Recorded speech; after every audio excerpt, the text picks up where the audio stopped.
Depuis lundi, la ville de Goma, chef-lieu de la province du Nord Kivu, située dans l'est de la République démocratique du Congo, est tombée entre les mains des rebelles du M23. Et cela sans rencontrer de résistance malgré les 14 000 casques bleus déployés dans la ville. Le M23 a été créé le 23 mars 2009, date à laquelle le gouvernement congolais a signé l'accord de paix pour mettre fin à la rébellion de l'ex-chef rebelle Laurent Nkunda. Comme le gouvernement congolais n'a pas respecté certains engagements de l'accord, notamment celui de ne pas dispatcher les nouvelles recrues venant de la rébellion à travers le pays. Le M23 a alors entamé à partir du mois d'avril une marche en avant qui s'est terminée à Goma. Face à cette situation, les Congolais de Paris ont décidé de faire un sit-in dans les environs du palais. Vous savez tous que l'heure est grave pour la nation congolaise. Nous ne sommes pas là pour rigoler, nous ne sommes pas là pour mentir, nous sommes là pour revendiquer une seule chose, la souveraineté de notre terre, la terre de nos ancêtres. Aujourd'hui, la RDC est agressée. Nous connaissons les agresseurs du peuple congolais. Nous connaissons les coupables du peuple congolais, les coupables, les personnes qui agressent la terre de nos ancêtres. Tout le monde le sait, mais tout le monde le tait. Tout se fait sous l'égide de la communauté internationale. Pour certains, il faut invoquer les esprits des guerriers. Il faut appeler les pygmées à la guerre, aux maïmaï, aux guerriers. Les Africains étaient des guerriers. Chacun Zoulou était un grand guerrier, mais s'il est mort, son honneur. De toute l'histoire, il y a eu des résistances, Spartacus, de toute l'humanité. La reine Zinta, il y avait des reines en Afrique qui se battaient. Est-ce qu'un peuple ne doit pas se lever pour se battre, pour son honneur, sa famille, ses enfants? Oui, tous les pères doivent prendre les enfants pour se battre. Je ne suis pas là pour faire du cinéma. Je suis en deuil. Quand je pense là-bas, les femmes se font violer, on détruit l'appareil génital, honte à l'Occident, honte à tout le monde, on a l'ONU ce qu'il fait. Quand j'ai vu les images à Goma, sans armes armées par M. Bolloré, les casques bleus, 17 000 armés avec les chars, ils n'ont même pas tiré, parce que l'ONU est complice, il faut savoir. Pour d'autres, l'union fait la force.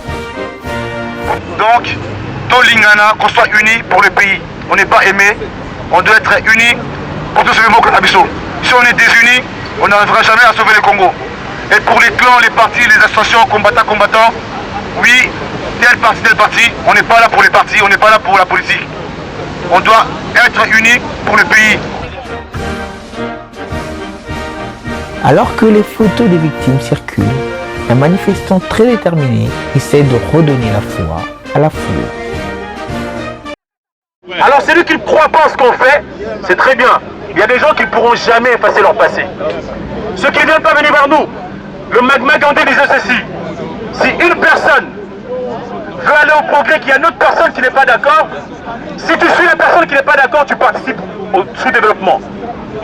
Même à 2, à 3, on peut libérer le Congo. Ne vous en faites pas. N'attendez pas qu'il y ait des gens qui nous soutiennent. Il est plutôt, même dans la Bible, il est écrit à un moment donné que celui qui se souille davantage. Et celui qui se sanctifie davantage. Nous sommes à un point où, même tout seul, nous serons lancés comme des fusées. Personne ni rien ne nous arrêtera. Je voudrais vous faire croire en ce que vous êtes en train de faire. Je voudrais que l'estime en vous puisse augmenter. Je voudrais que vous vous disiez, chacun de vous, chacune d'entre vous, je suis capable de le faire. Que tu te le dises, dis à ton frère, à ta soeur, tu es capable de le faire. Non, je dis que ce n'est pas de la rigolette. Tu es capable de changer l'histoire du Congo. N'attends pas que les gens viennent parce qu'il y a des gens qui dorment encore. Mais il y aura un moment, comme à l'arche de Noé, ton carnaval porte.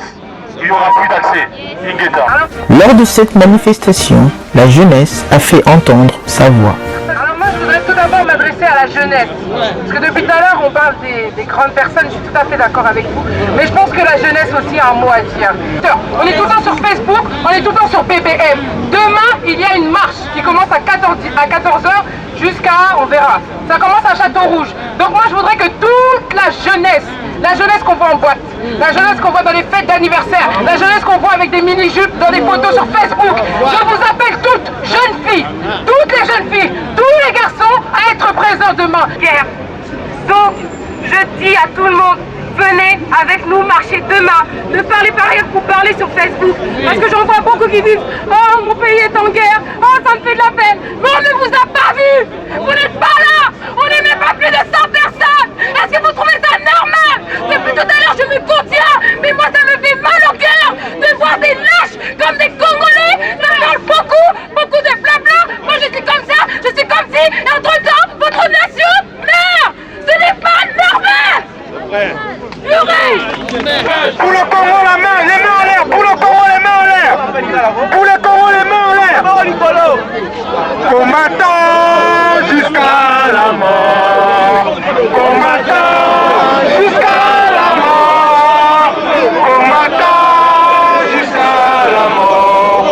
Je serai combattant jusqu'à la mort. Congolais, Congolais jusqu'à la mort. Congolais. La nuit tombée, les manifestants se soutiennent en chansons.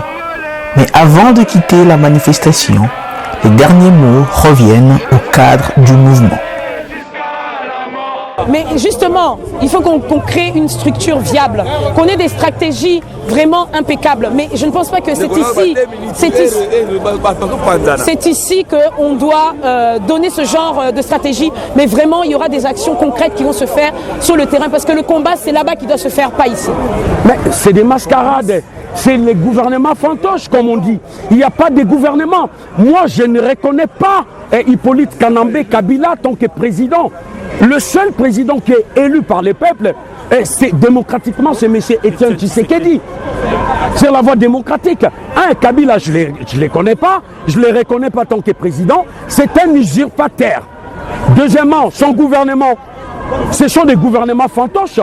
Donc moi, je ne crois pas que ce soit le parlementaire, le Sénat, tout ça, on ne croit pas à ces gens-là et on ne les reconnaît pas au niveau pouvoir à Kinshasa. Je demande au peuple congolais de s'élever. Peuple congolais, le Congo ne peut être libéré que par les Congolais eux-mêmes. Il ne faut jamais attendre la force qui vient de l'extérieur. Mais non, Congolais, réveillez-vous. Aujourd'hui, vous avez vu, ils ont pris Goma. Demain, ça sera Kisangani, Équateur, Kasaï, et ainsi de suite. Demain, samedi, les Congolais seront encore plus nombreux à Châteaurouge pour une marche pacifique. Quant à moi, je vous dis à très bientôt pour le prochain numéro de Reportage Instant.